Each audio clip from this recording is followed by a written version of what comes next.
Okay, all right. So I welcome all of you to the Daily News Simplified. Today we are going to do it in live format. And so I'm going to repeat the same line which I have been repeating since last 3-4 years is hello and welcome to Daily News Simplified. What, why and how of the Hindu as well as the Indian Express newspaper. Today we have taken up Delhi edition of both these newspapers and we are going to look into some very important articles from the perspective of civil services examination.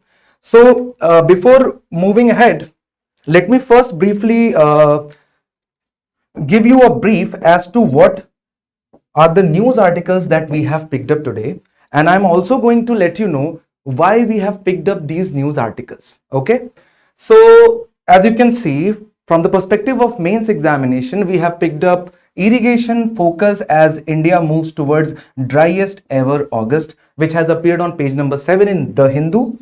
From Indian Express, we have picked up 2 news articles from the explained section. One of them deals with hunger, another one of them deals with G mustard or genetically engineered mustard crop. All right.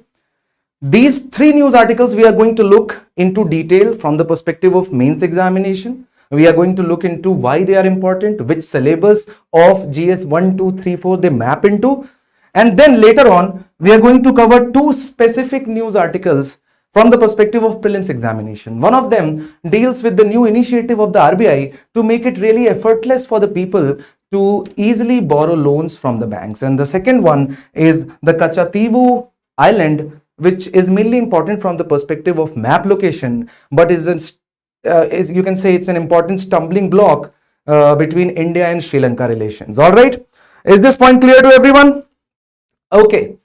So let us now take up the first article, which is the hunger challenge, where the author Ashok Gulati has talked about recent Independence Day speech given by the Prime Minister and how he highlighted the idea that the Modi government or the current NDA government has taken out 135 million people out of the poverty. But the problem is not that people have been taken out from below the poverty line to above the poverty line. It is not clearly reflective or not clearly reflected in the data that we have to show with respect to malnutrition, with respect to hunger, wasting and stunting. And that is the problem, because removing people out of poverty is just a means to achieve an end of human development. It is a part of the sustainable development goals also. If you remember, goal number 2 is zero hunger. And what good that lack of poverty is if that is not sufficient to end hunger, to reduce malnutrition. And that is what the idea of discussion today is. Because if you look at the syllabus of GS paper 2, you can see issues relating to poverty and hunger is a line given as it is in the syllabus. 3 questions have been asked in the mains examination directly from this topic. One of which we have taken is from 2018. How far do you agree with the view that the focus on lack of availability of food as the main cause of hunger takes the attention away from ineffective human development policies in India? Do you understand the question? The question simply wants us to substantiate the fact that lack of availability of food is just one of the factors causing hunger. There are various other factors as well, which we shall understand in 1 or 2 minutes from now. Apart from that, we are going to have a short discussion on Global Hunger Index, which has ranked India way below. I mean, India is the last country to rank in Global Human Index in South Asia, except barring Afghanistan. So we are just above Afghanistan, but we rank way below other countries which we consider not so developed, and that is a problem. And so this MCQ that you have to let me know in the chat box is which of the following indicators are included in Global Hunger Index score of a country.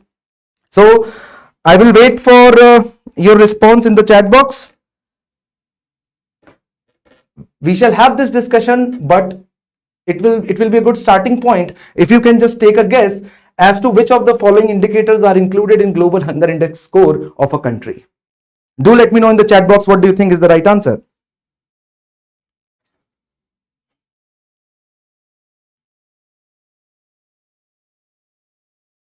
I'm still waiting.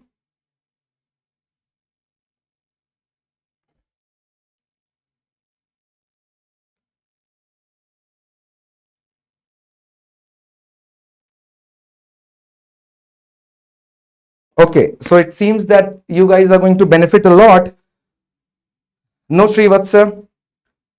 Let's have a discussion and then see what the right answer is. Okay, so let me first draw the broader dimensions of the discussions that we are going to have.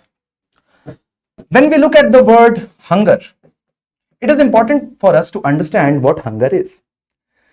Apart from that, we also need to clearly delineate the often related terms which are used interchangeably more often than not, but they are not. For example, what is the difference between hunger and malnutrition? Do you think they are the same? No, they are not the same.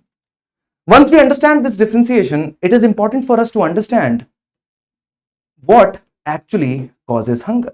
There are some global causes which are responsible behind creating the global hunger, which are responsible behind most of the people facing the issue of malnutrition. But then there are certain very specific issues which plague India.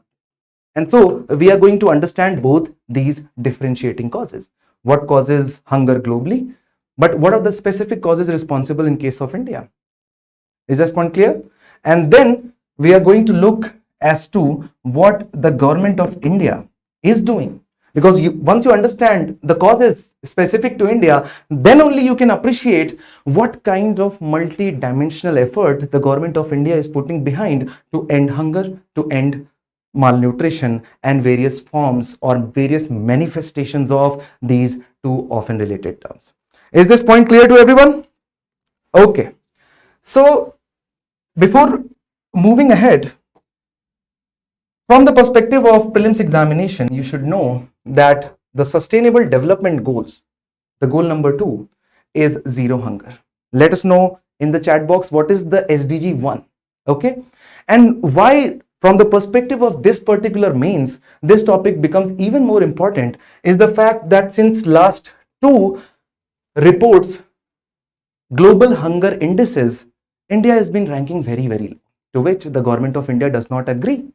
The government of India has given out a complete rhetoric paper to actually negate point by point as to where the global hunger index has gone wrong.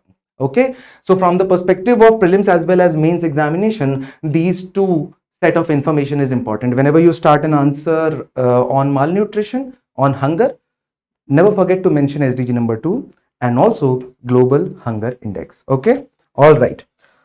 Let's now begin and understand what hunger is. I think just by the name of the word hunger or feeling hungry is more than sufficient to let us know what it means. From the perspective of social justice, from the perspective of policy making, hunger is even more wide. A single person feeling hungry, a single person not wanting to eat deliberately is not hunger. What hunger is that at a population level, at a region level, people are not able to intake sufficient amount of food or minimum calories which is required for their normal functioning, which means that people are not able to sustain their daily life, their daily routine for the lack of calories. And so this lack of calorie, the calorie which varies regionally from race to race. So people in Africa might have different calorie requirement as compared to people in India, as compared to people in US or England or Australia. But whatever their average calorie requirement of a normal person is, if at a population level people are not able to get that minimum calorie, that will be reflected in hunger, that will result in a lot of manifestation. It will have a lot of ramifications which we'll see. It is different from malnutrition in the sense that in malnutrition the focus is not on calories. The person is getting the calories, but what a person is not getting is macro and micronutrients, or the person is getting excess of these nutrients. So even obesity in that sense is malnutrition. Is this point clear to everyone?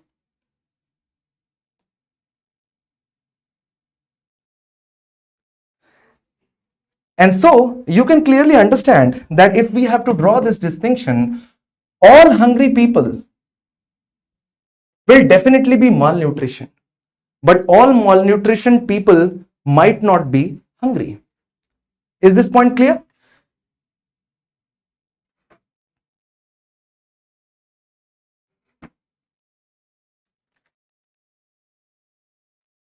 Okay, so once we have understood this,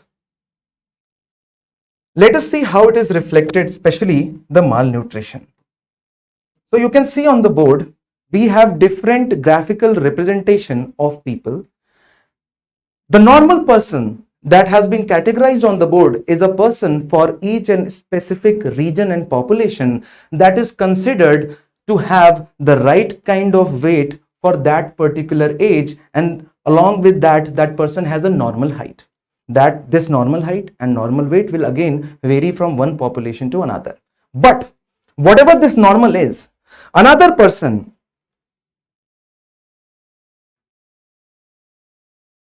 has achieved the same height, but that person has very low weight for the same height will be called as wasted person, which is different from stunting, because stunting is a phenomena which results in a person having a lower stature, which means that the bone width will be lower and the height of the person will also be lower as compared to the normal people of that particular age, right?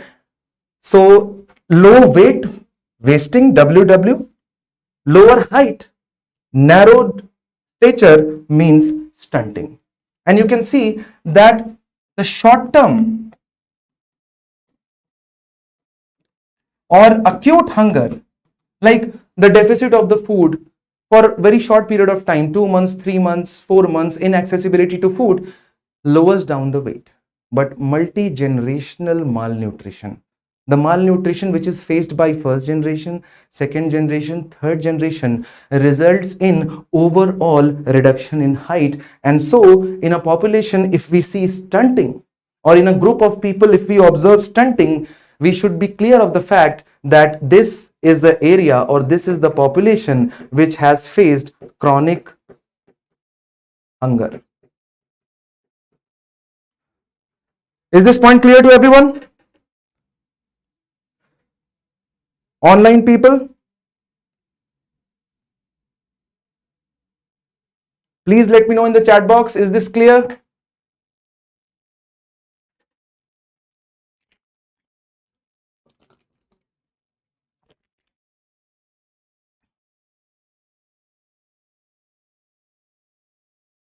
Okay, all right. So once we have understood the differentiations, it is important to understand why we are so much concerned about hunger. Why do we care if people are hungry, right? We care because it has an impact at a personal level. Because if a person is not getting sufficient calories and the required macro and micronutrients, we can clearly understand that this person does not have sufficient immunity required to protect, and this person falls sick very regularly.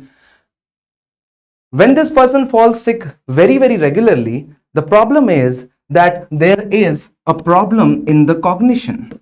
So when you see ASAR report by Pratham NGO, and when you see the data that more than 50% of the students in class 5 are not able to understand the text of class 2, that could be a problem of malnutrition and hunger, because these children have gone through multi-generational malnutrition, which has resulted in lower cognition, which actually interferes with their mental ability to understand or comprehend new things.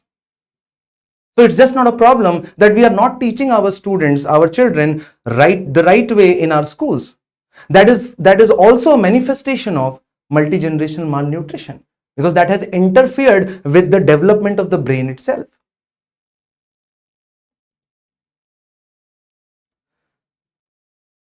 Now you can understand that if a lot of people in the same population face this problem, it also has an impact on society. It has an impact on society because you can see that ultimately society is made up of a lot of persons. And so if a lot of people are facing this problem, then society as a whole is deprived of a lot of factors. For example, every society is fractured through a lot of identities. Do you think that the food is available the same way to a wife and a husband in every family? Do you think that people belonging to the lower strata of the society, vulnerable sections, people belonging to scheduled tribe and scheduled caste, have the same access to the food and nutrition as compared to people belonging to the upper caste? And so when you have society fractured along, not in case of India, but otherwise in case of India along the lines of gender and caste, it creates a lopsided society where upper caste male tend to be more healthy. They are deprived of, they don't face the problem of stunting and wasting. But as soon as you look along, you draw the statistics along the lines of gender and caste, you see disproportionately high amount of people belonging to particular sections in facing the problem of malnutrition and hunger. And then obviously it finally creates the problem for economy, because you can look at any of the estimates. Niti Aayog estimate, Government of India estimates, everyone converges that India every year loses 4% of the GDP just because of malnutrition and hunger. India is observing 5 to 6% of growth on an average. Getting rid of malnutrition and hunger, if you leave about other factors, can result in such a high level of economic growth for India. Right? And so this, I mean, you can look at the notes which are given on our website, IAS Compass, the link to which has been provided, where we have discussed these matters in detail. Now let us look at the causes. Obviously, hunger and malnutrition is connected to food production, correct? And so the general factor across the globe which results in hunger and malnutrition is the disruptions in the production of food. So any part of the world where you will have conflicts, you will have wars, you will have high tendency of hunger, famine and malnutrition. And you can see that not without a reason, this is the map of global hunger index. The green colors are the one which do not face hunger, but yellow and orange one are the most grave areas of concern. And you can see these are also the areas which are facing the conflicts, India being the only exception. That's why the government of India has protested the global hunger index. So you can see that any kind of disruption in public order creates the problem with the production, right? Any kind of recurring natural disasters like floods, like cyclones, hailstorms, create the problem in the production of the food grain, correct? Now, climate change has also emerged as the most grave factor which is of concern when we talk about hunger, because climate change is making the rainfall a lot more variable.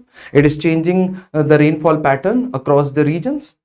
Somewhere the rainfall has reduced, leading to drought. Somewhere the rainfalls have increased so much, resulting in floods, which again is a bad idea if you want to increase the production.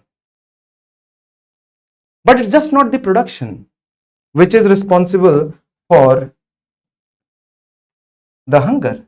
It is also the supply. Because a lot of times the countries first and foremost are able to produce but are not able to supply the food grain from one part of the same country to another. For example, they do not have national markets. And that is the problem which we have seen in case of India also, where you have seen farmers throwing tomatoes in or potatoes in Bengal, and at the same time tomatoes and potatoes prices shooting as high as 200 to 300 rupees per kg in other part of the country. That's why the government of India is creating national agriculture market. Apart from that, if the country itself is not connected to the global supply chain, so even if you cannot produce the food grain locally, but you can import it. That's what India did in the form of PL 480 program. When we did not have the capacity, we had not gone through the green revolution, we were not producing the sufficient food grains, but we were able to import it from US. A lot of countries do not have good foreign relations. For example, North Korea. A lot of reports say that North Korea is going through famine and China is supplying, but the day China cuts off the supply, the people of North Korea will have to face grave threats of hunger. But there is something even more deeper which causes malnutrition and hunger, and that is accessibility, especially in a market economy. Because if a person is poor in US, the government is not giving free food grain to people there like India. And if a person is poor, how do you think that person is going to feed himself, herself, or her family? Right? And so accessibility becomes the most important phenomena in modern times, because in modern times we have figured out the production. We have also in most of the countries figured out the supply, except for some of the sub-Saharan countries where there are conflicts, and so because of which the food grains might not be able to be supplied to every area. But market accessibility to the food, so for example, purchasing power of the people matter a lot, whether they have the income to buy the food grains from the market or not. Is this point clear to everyone?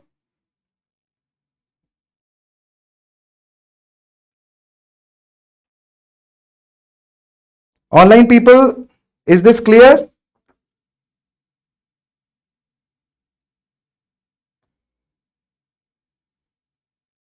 Please let me know in the chat box.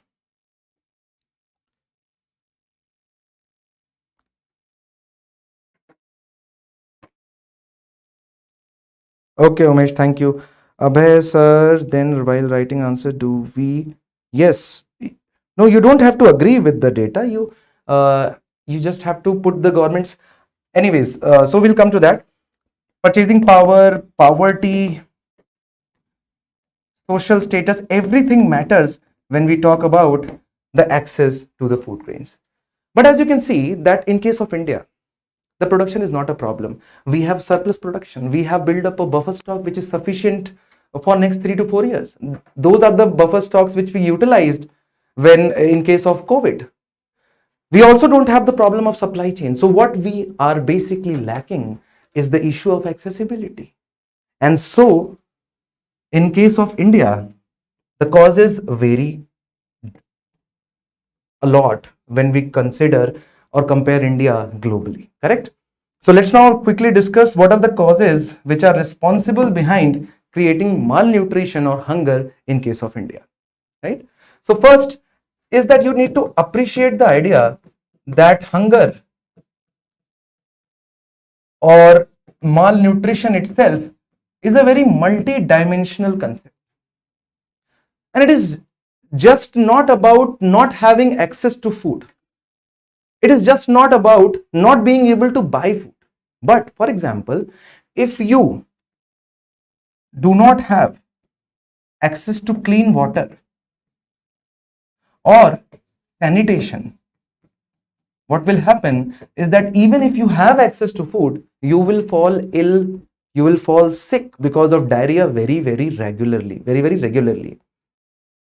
As a result of that, even if you are fed, your body will not absorb the nutrition. So in case of India, what becomes the first factor or one of the most prominent factor is the relationship between malnutrition and lack of clean water and sanitation. And now you can appreciate the idea why the government of India is so hell-bent behind pushing Swachh Bharat Mission. The idea behind Swachh Bharat Mission mainly is to counter hunger and malnutrition. Maybe not hunger, but malnutrition. Our children below the age of 5 fall sick so regularly that even if they are fed through ICDS, through NFSA, through women are fed through Pradhan Mantri Matritva Yojana, even then they are not able to absorb the nutrition which goes into their stomach. Is this point clear to everyone, online people?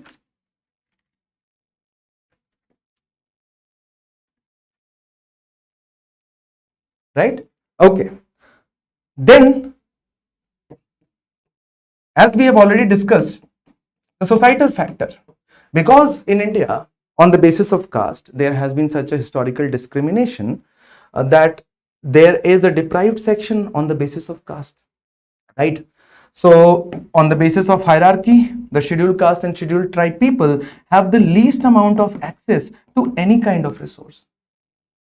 And so, on the basis of caste and on the basis of gender, we have disproportionately high access to both nutritious food and calorific food by the top few, leaving behind the majority not having any access or very least or very low amount of access to food and nutritious food. Women in the houses generally eat the leftover. They wait for the whole family to complete their lunch or dinner, and whatever remains is eaten generally by the women in our country. Is this point clear? And so that results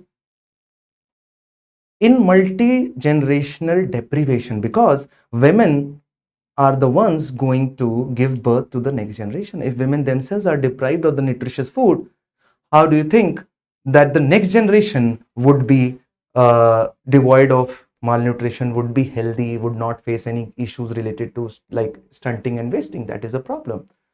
Apart from that, we also have age-related discrimination. Elderly in the family, especially the women, older women, they are discriminated against, correct? So these are the issues. Then, is this point clear, online people? Then India also faces, as we have discussed, the problem of purchasing power, because you see that most of the people in our country even now live in rural areas, and in rural areas they are dependent on agriculture, but agriculture has not grown at a rate at which service sector has grown. India does not have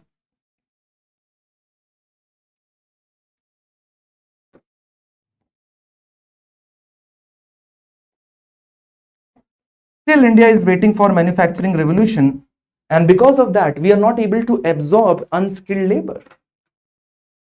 And so people living in rural areas are dependent on whatever they grow on their field for their calorie requirements. So whatever they are growing is basically wheat and rice, which is good enough to move them away from hunger, but it is not good enough to move them away from malnutrition, correct? We have not been able to employ people, and so unemployment rate have been very, very high, because of which income levels are low. And so even if people might not be hungry, but they are malnutrition.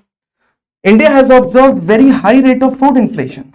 So even if the incomes are static or in some cases going down, the high rate of food inflation has meant that there is less and less access to the food products in our country, correct? But it is even more beyond than that, because you know that in case of India, we have adopted more often than not, people have resorted to rice wheat cultivation. While it is good enough to give you carbohydrate, it is devoid of any kind of other forms of micro and macronutrients, and that is why the government of India is focusing so much on the production of pulses and millets. The reason is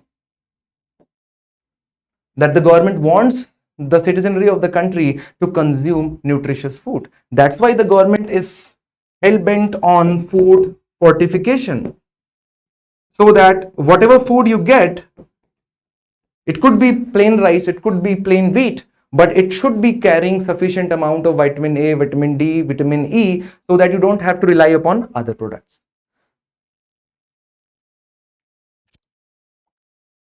All right. Okay. And obviously, then, just like any other government initiatives is marked by the governance deficit, this also governance deficit in the form of corruption. So we have so many schemes to target malnutrition and hunger, but still we are seeing very minimal results, which is also reflected in National Food and Health Survey, NFHS 5 data, which has come in 2021.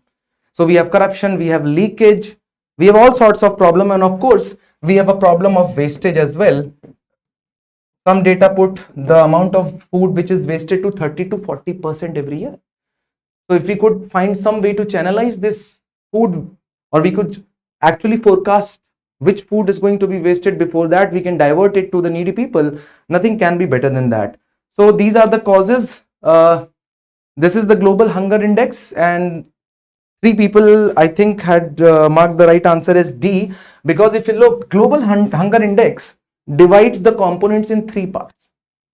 So you have inadequate food supply, you have child mortality, both given 1/3 weightage, and child undernutrition also given 1/3, out of which 1/6 is given to wasting and 1/6 is given to stunting.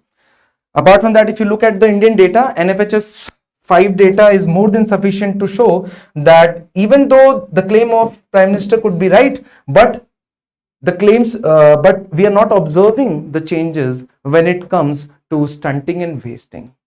So you can see that there is a marginal improvement in case of stunting, there is a marginal improvement in case of wasting, and also not satisfying improvement in case of underweight, right?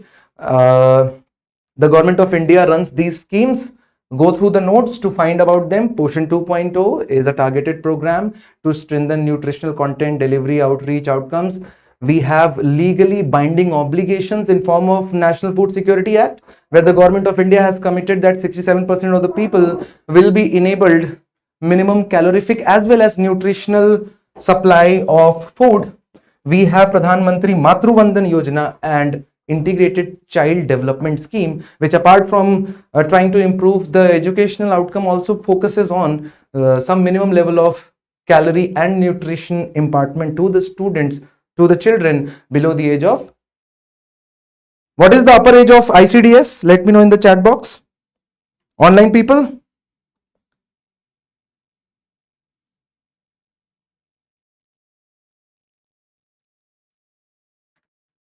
Okay. So from the perspective of mains examination, as far as hunger and malnutrition is concerned, now we understand the dimension. These are the dimensions that if you know, you will be able to answer any question which is asked in the mains examination. Okay. The dimensions are, first you should be able to define. Definition is very important. Then you should know the causes, especially the India specific causes. You should know the impact.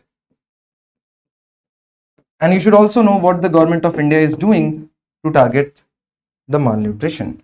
Let's now move on to the next news, which is also very interesting and important from the perspective of mains examination, and that deals with irrigation, because India is moving towards the driest ever August, and this is not the first time that we are predicting some shortfall in the rainfall. So it happens every year. Some month will observe higher rainfall, some months will observe lower rainfall, and besides the point, what we should be caring about is that GS paper 3 has a line in the syllabus which says different types of irrigation and irrigation system storage, and this is a part of your GS paper 3, which means it is a part of agriculture.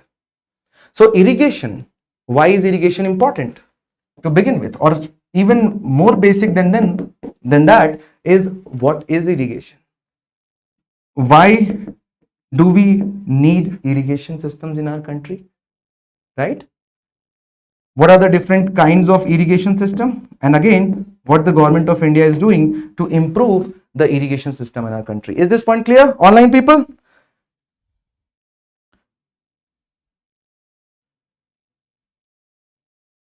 Shall we move ahead?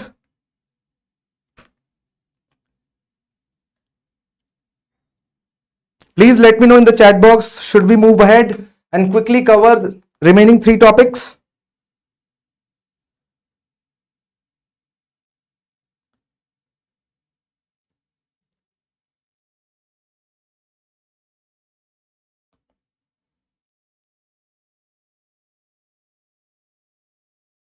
Okay. So let us now first understand uh, what do you mean by irrigation? So irrigation is the process of supplying water artificially. So if there is a rainfall and the water moves naturally to a field, that is not irrigation, or that is not that is the irrigation we are not concerned with.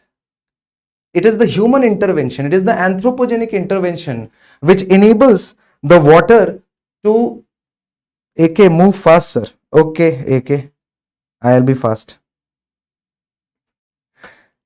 So it is the process of artificially supplying water for agriculture. That is what irrigation is. The question is that we consider India, I mean, barring few regions like Thar Desert, like Vidarbha, and some regions of Telangana, India is not deprived of water, especially the surface water. Why are we concerned about irrigation so much in our country, right? And you should understand that. So, for example, in case of India, the problem is not that the overall rainfall or the amount of overall rainfall that we see. The problem is the kind of pattern that you see in the rainfall and the way in which it falls. So for example, you know that the monsoon season in our country begins just right at the onset of Kharif.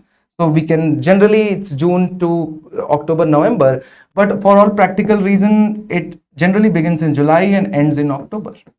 These are the 4 months in which India receives 80% of the rainfall.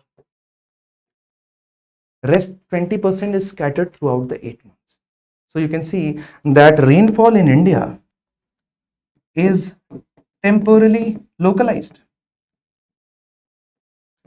It is not falling evenly throughout the year.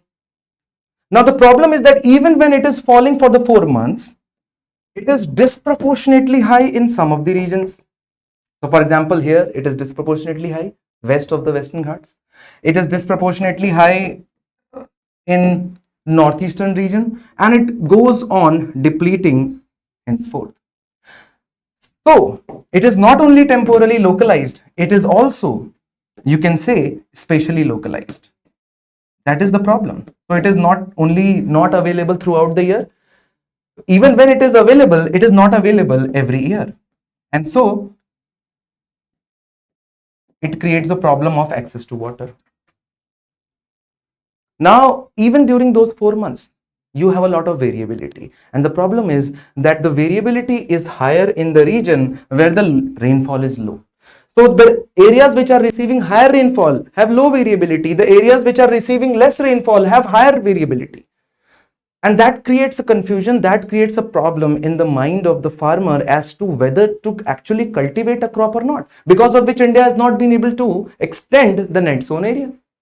And so if you have just done the basic course or you have read the NCERT, you might have heard terms like monsoon breaks.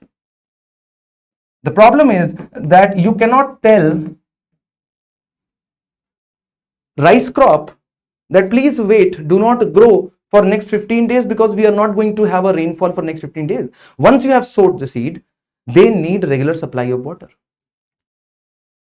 These are some of the factors which have always existed. The problem which has emerged recently is that after the Green Revolution, we have adopted high yielding variety of crops which are water intensive. They require huge amounts of water. Now we are also facing the problems of climate change.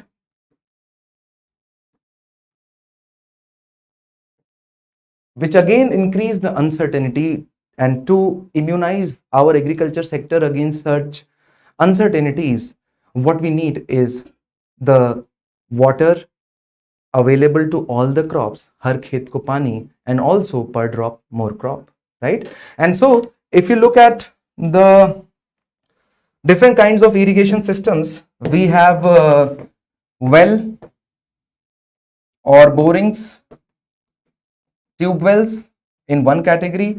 we have tank irrigation, and we also have canal system. Each of them have their set of merits and demerits. In well and boring, what you do is that there is an aquifer below the surface. You penetrate the aquifer, pull out the water.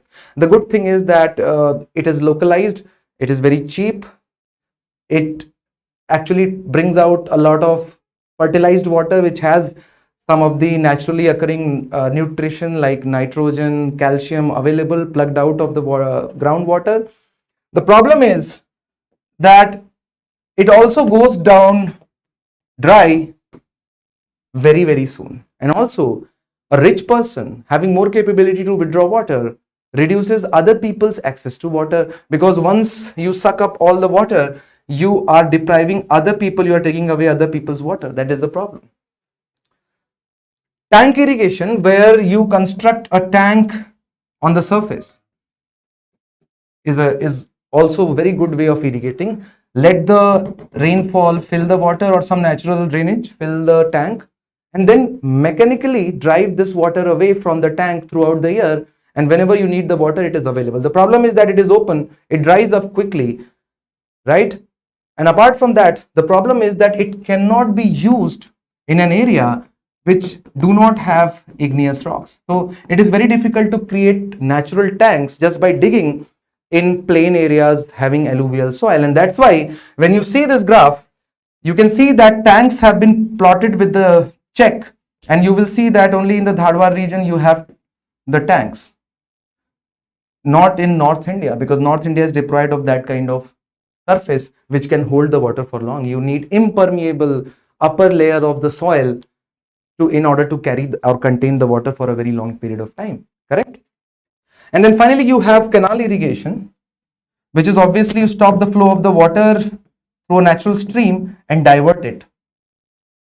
The good thing is that if the river is perennial, the canal will be perennial. But if it is not perennial, it is seasonal river, then the supply of water will also be seasonal. But unless you create some kind of dam or reservoir, you fill it up and then supply the water to all the streams. All the merits, demerits given in the notes. Just go to the link in the description of the video, click it, and it will take you to the Raus IAS Compass website where we have all the articles which we are discussing. So you can have a look at all the merits and demerits in a detailed manner. The problem is not this. The problem in India is that we have different ways to supply water. The problem does not lie there.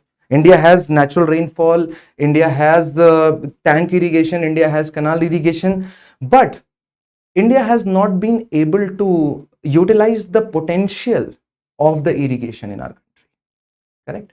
India has not been able to build more canals after the independence. So whatever canal system that we have are basically the British era canals, and that is why wherever the Britishers built the canal system, northwest region of our country, Punjab, Haryana, we are still following the same legacy. Or in case of Krishna, Godavari, Kaveri Delta, they are all mostly the British times, correct? So we have not been able to build upon it because there is a lot of interstate water dispute, a lot of finances come in the way.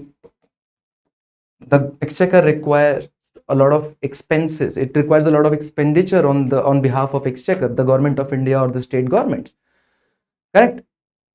But even more than that, the problem is that we have not paid attention on a lot of interventions which are known as command area development and integrated watershed management. And people often don't understand these terms. People don't understand what command area development is. Why is it so important? People don't understand what integrated watershed management is, correct? And so let us quickly understand through an example and say, let's say this is the canal which brings the water, and then this is diverted to small fields through very small streams, and this is the main canal through which the water is going. Now imagine if this field is not leveled, if this field is not plain. So for example, if this side is elevated and this side has lower elevation, all the water that comes will flood this area. So what you will have flooding on this side of the canal, and this will be completely dry. And so canal, rather than helping, is hurting the cause of both the sides. Apart from that, imagine if these streams are not well maintained, then whatever water is coming through this canal is being disproportionately used by the fields which are in the immediate neighborhood of the canal, and it is not reaching the fields which are far away from the main canal. That is what command area is. Command area is the area which a canal is expected to irrigate. But if you are not doing the required investment in the field, you will not be able to bear the fruits of the canal irrigation. That is what command area development is. Apart from that, integrated watershed management is that you treat complete area of a river basin as one unit of development. Don't go into district management. If this is the watershed of a river A, it should be managed, integrated in a way that crop pattern should be coordinated, which means that the crop which will grow in this region will be agroclimatically suited to this region, and not like rice growing in Haryana. Rice is not a crop which is supposed to be grown in Haryana, but by growing rice in Haryana, we are demanding so much from the nature in terms of soil requirement, in terms of water requirement, that it is just ruining the sustainability of the agriculture, right? So there is a difference between integrated watershed management and command area. So you can see that the government of India, when it talks about the Pradhan Mantri Krishi Sinchai Yojana, it is an umbrella scheme which is targeting all the deficiency which exist in our irrigation system. So you have accelerated irrigation benefit program, which is about giving funds to the state governments to carry out all the stalled irrigation projects that they might have. Then har khet ko pani. So this is what command area development means. Just constructing canal is not sufficient. It will not enable the water to each and every field in our country. For that, you need command area development. You need to repair, renovate, and restore the minor irrigation network that exists in the field. You also need integrated watershed management.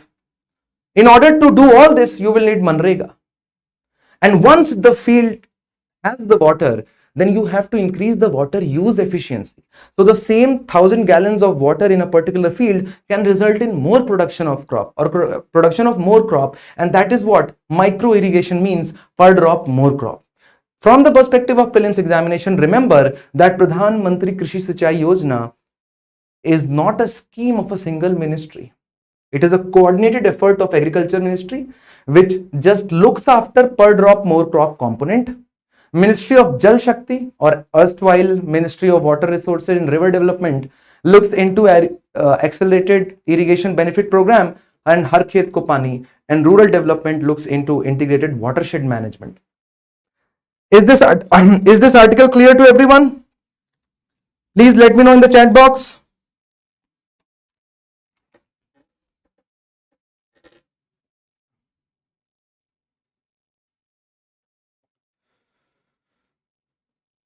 Thank you, Shiv Narayan.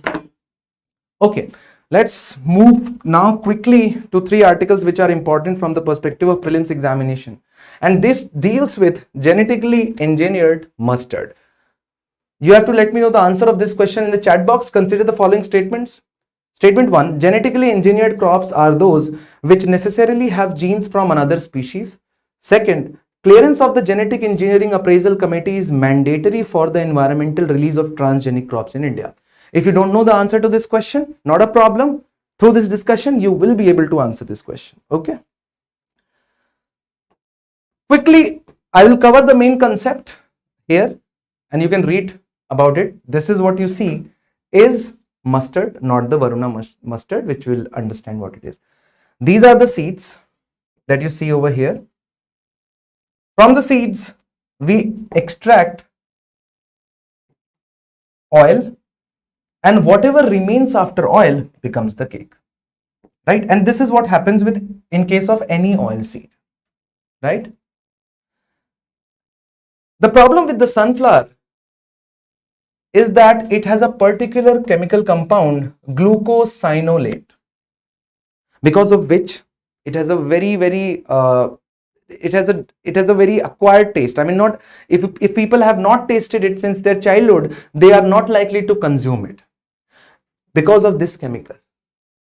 As a result of that, the global acceptance of sunflower is very low. But India wants to be the biggest supplier. So for that, the global community has to accept it. So low global acceptability. Apart from that, because of the same chemical compound, the cake which is produced, which is otherwise very protein rich, and in case of other oil cakes, is fed to the animal husbandry as a feedstock. The animals don't even interact with oil cake, and so the production of oil cakes becomes quite uneconomic, or it is not economically viable, because not many people across the globe consume it because of this, and whatever waste remains is not consumed by the animals. For that, the research has been carried out by Delhi University, and what you have as a breakthrough is Varuna mustard. What they have managed to do is that they have able to genetically engineer, which means that they have removed 10 genes out of 12 genes of this particular oil mustard, so that this particular compound, glucosinolate, is now in the Varuna variety no more found in seeds. Rather, it is found in leaves,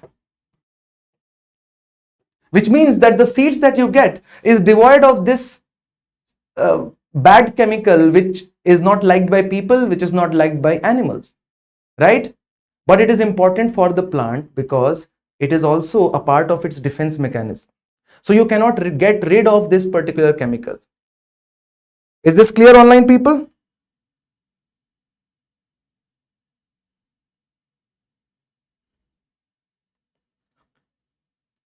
So glucosinolate is an important chemical for the plant because it helps the plant be protected against the natural predators because it is disliked. It also creates a problem for us, and so it is never a good idea to remove it from the plant. Otherwise, you will have to use a lot of herbicides. So what they have done is that through genetic engineering, through the use of CRISPR-Cas9 technology, they have able to concentrate this in the leaves, devoiding the seed of this particular chemical. Now the Varuna variety does not have the bad taste, and we are expecting that with increasing adoption of Varuna variety of mustard, we will be able to increase the global demand, and also we will be able to use the oil cakes produced out of Varuna mustard as a feedstock for animals. So it is a win-win situation. Now the question that people often ask is, what is the difference between genetically engineered crops and genetically modified crops? Now see, whatever kind of tweaking that you do with the genetic material. So for example, if this is the Varuna variety, what we have done is that we have edited the 10 genes through CRISPR-Cas9, or the genetic scissor is genetic engineering. So genetic engineering is wider set. But if we are using some other animal species or some other plant varieties genetic code to replace the same genetic code, that will be categorized as genetically modified crop. So it is a subset of genetic engineering, correct? So if I had to take the same example, here what we did is that this was a simple editing case in case of a Varuna mustard. In case of a BT cotton, what we have done is that a foreign gene or a piece of a foreign chromosome has been inserted, and so what you will have is a different colored genetic sequence here because that is foreign. Both technologies have been excessively used to create herbicide tolerance. So you want to throw herbicide to kill the herbs, to kill the unwanted plant, but you don't want your plant to die as a result of that, for which you need herbicide tolerance. It has been used to increase the shelf life of plants. It has been used to increase the productivity. It has been used to create pest resistance. That is what BT cotton is all about. So both are using the same technology, but one is using one genetic modification. The particular usage of the word is only referred to the usage of foreign sequence to be inserted in one of the plant or animals. It becomes genetically modified. Whereas if you are just tweaking with deleting the sequence, trying to modify the sequence of the same plant, it is genetic engineering. Is this point clear?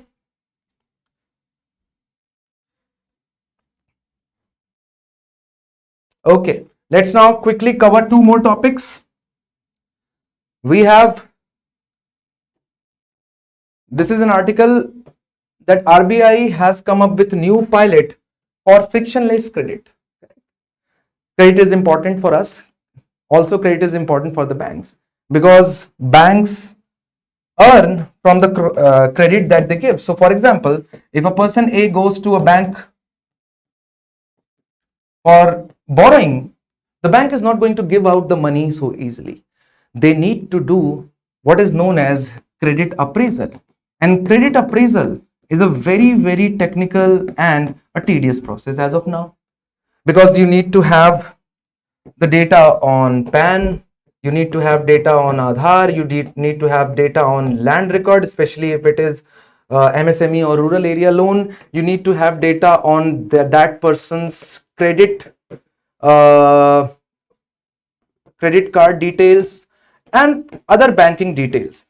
The problem is that as of now, all these data are being held by different agencies. So for example, PAN and Aadhaar, central government; land records, state government; credit, private sector; banking data scattered all across.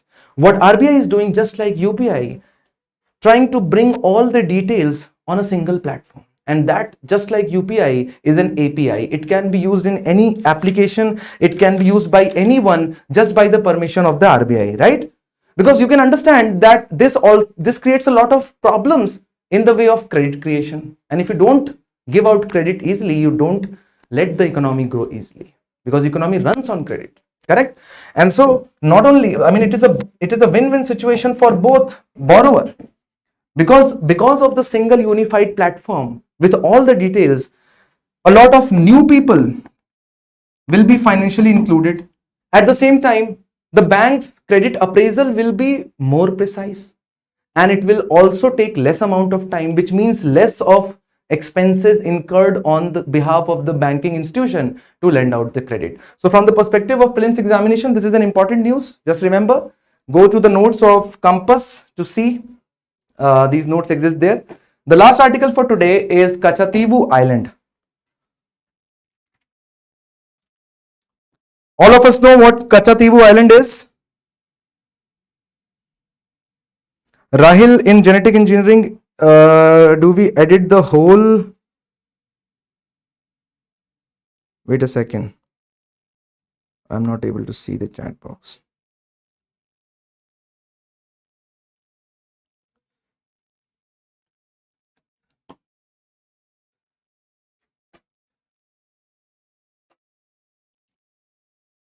So in genetic, if we edit the whole gene, no, we don't. We edit a lot of genes. A lot of genes, lakhs of genes make chromosome, right? Okay. So how many of you know about the Katchatheevu Island and the dispute? Let me know in the chat box. So this is where the Katchatheevu Island is located, and traditionally it was, I mean, just before the independence, it was ruled by India and Sri Lanka together. The problem started becoming it started becoming problematic after the independence. And so in 1974, this maritime boundary was demarcated between India and Sri Lanka, and as you can see, the Katchatheevu Island fell on that side of the boundary, which meant that if this is the boundary, legally our fishermen, especially from Tamil Nadu, could not have gone to this area for fishing. But this Katchatheevu Island has been traditionally used by Indian fishermen as a resting point, as a fishing point, and also it has a Saint Anthony church, which has a very significant regional relevance for the Christians in that part of the country. right? And so in 1974, when we demarcated this as a boundary, what was agreed that the fishermen from India can come, but they can only rest, they can only dry their nets, and they can visit the church, but they cannot fish in this area, right? Everything was fine, but later on they started a problem in northeastern province of Sri Lanka in form of LTTE or Tamil insurgency, and the government of Sri Lanka believed that this island is used by the Tamil extremists or the terrorists or insurgents to interact with Tamilians from India. That is where the armed trade happens. That is where the supply of money and men come from. And so they started patrolling this area, making it impossible for the people from Tamil Nadu to go. That is just 10 years ago. And since then, the government of Tamil Nadu has been demanding that India should assert its sovereignty, should take back the Katchatheevu island from Sri Lanka so that our fishermen are not deprived of the very, very important cultural, historical, and a pragmatic place which can provide us a resting ground in the middle of Park Strait, right? Okay, so this is it for today. If you have any doubt, I will wait. You can ask me in the chat box. Also, let us know how did you feel about the live format of DNS. Do you think we should go ahead and do this 45-minute and hour long session just rather than giving out a recorded video? Do you think this kind of teaching is a better?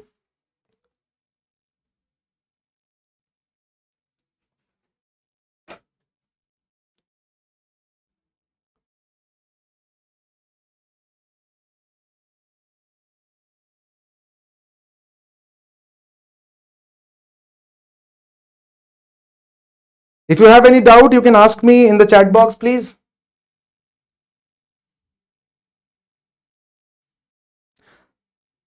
Dinesh says this format is some kind of different. Okay. Rahil says it is good.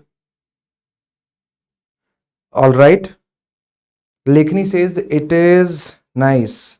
Balaji says it is. So it is 3:2 still. Go ahead with live class.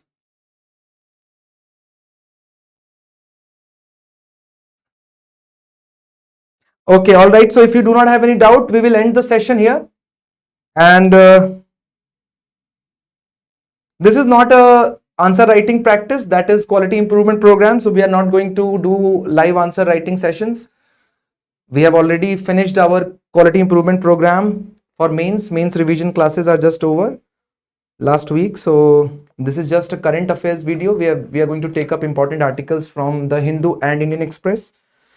What about DPP? We will think about it, whether to integrate it or live classes better. All right. Okay. So